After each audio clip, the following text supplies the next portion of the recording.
got arrested. I got to watch how Chipanga got arrested. So I can tell you some of the stories. I was at Borodale police station at about 3:25 in the morning. We're at Borodale police station. We're just coming from Pockets Hill ZBC station, where I literally had police the military put a barrel of a gun in my mouth. You know, the trouble is, I like things, right? So I really had no business going to ZBC. But I kept hearing people talking about what's happening in ZBC. So me, in my curious mind, I thought, let me go to ZBC. I get to ZBC, and now I couldn't drive out. So they let you drive in, but I couldn't drive out. When I drove in, I was asked one question which I couldn't answer. And the question was, what are you doing here? Airtime yapera. Kupera airtime so ndavudzwa nema soldier, what are you doing here? My name is Lumumba. I'm a politician. What are you doing here? Kupera airtime. And I knew that, something is going down. So we went to Borodale police station. When we got to Borodale police station, there was a lot of military personnel at Borodale police station. I just couldn't understand what they were all doing there. Anyway, we get to Borodale police station, and the military have taken over the police station. Kudzai Chipanga and his wife and child get to the police station. When they get to the police station, I was very confused. You know that moment when you're actually looking Kudzai Chipanga in the face. Kudzai Chipanga can't see properly, you know.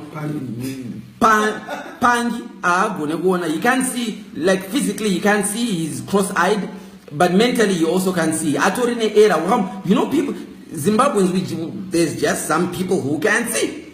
Kudzai Chipanga is one of those people. He can't see. When he's looking at you, you don't know whether to look up or to look down or to look sideways. Like, you just don't know if you can catch his eyes. So he gets to the police station, and it's very funny. I'm like, okay, so why are you here? And then the military pretty much call him, and he's very scared, he's shaking. And then he's handed over two marquees, like two sedans that were there.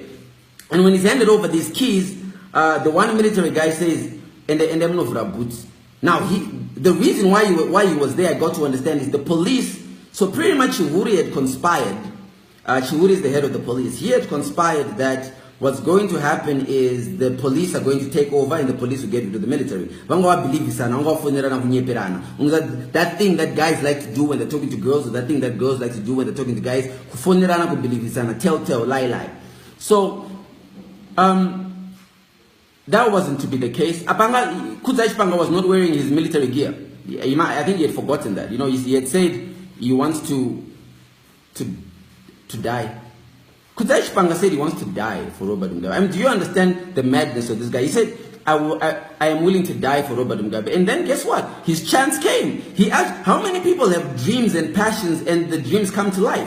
This guy had a dream and a passion that I want to die for Robert Mugabe. And within 24 hours, this is how you know that ZANU-PF might not have delivered on all his promises. But on this promise, ZANU-PF delivered. It delivered on the promise of giving Chipanga the opportunity to die for President Mugabe. So he's given these car keys, and he's told, go and open the boot. He opens the trunks of these cars, and he's told, get in the trunk. He gets in the trunk.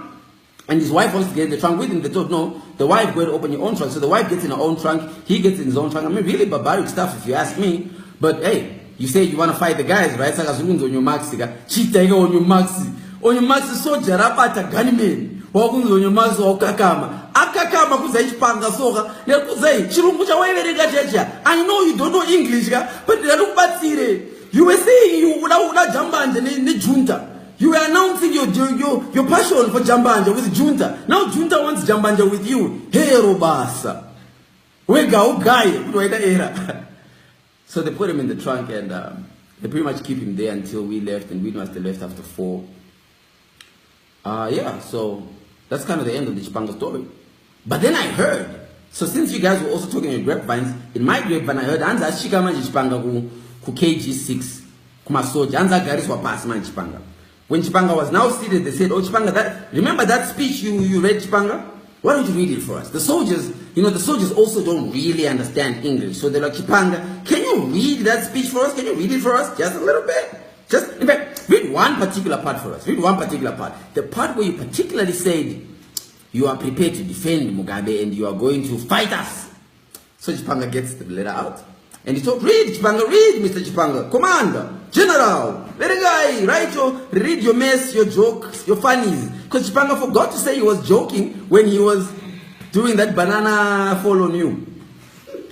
So he read the speech, and then the soldiers were like, yeah! Read it again. And he reads, I want to send a clear message to the military that if you don't respect the president, we are prepared to die for Mugabe. Then the soldiers are like, yeah! One more time. Read that one more time. Appa, he's naked. Huh? He's naked. Position. He's like, just one more time for us. One more time.